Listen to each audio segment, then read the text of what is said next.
needs to be worked on. And I suppose our practice in a way is a culture, this amalgamate process. We take the worries and the stresses and the worries of the world into the culture of our practice, and we transform them into art, which is beauty. And beauty is a very radical act, especially in these times. So bringing more beauty into the world, more truth, more beauty is a good thing. So I commend it. It's nice to be here, and I had the great joy of actually being part of this project in a sideways thing. The hair. The hair's corner. The hair's corner. I had a great joy of being part of this process with Éidín's project. She interviewed me and with a fantastic talk.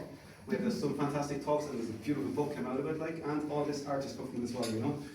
And I suppose, as Avner was saying, all these artists here are working with the worries, the issues, the problems of the world today, you know. And there's a lot of problems.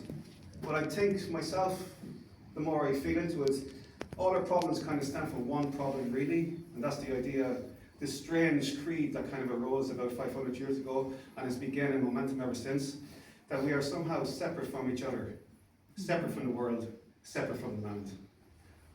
That has brought us into a lot of strange places.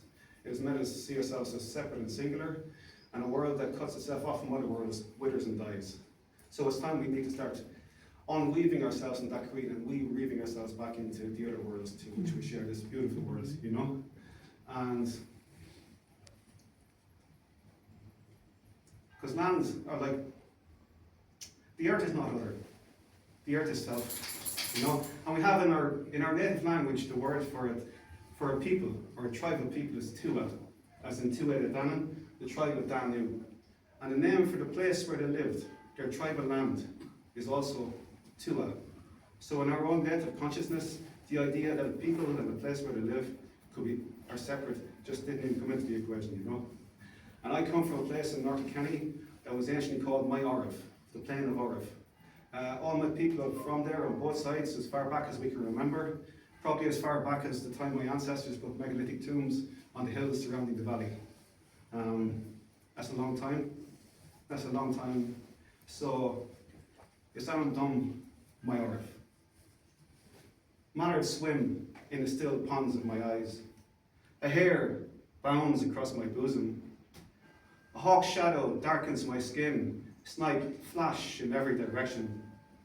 My shirt is a summer meadow, dew-washed and perfumed with wildflowers. There is a pheasant nesting in its pocket, and in the ringfort of my collar, a blackbird is singing on a white-thorn bough. I have never felt so beautiful. No tongue has known such parables of stone as my wild hilltops speak in the broad vowel dialect of their rugged boulders. The wind etches hieroglyphs on the manuscript of my skin. All around is a living mythology, a shrine preserving my people's soul, layer upon layer of monument and memory, woven together with sigh and with song till the landscape itself is our language, our Changadukas, our native tongue. Thank you.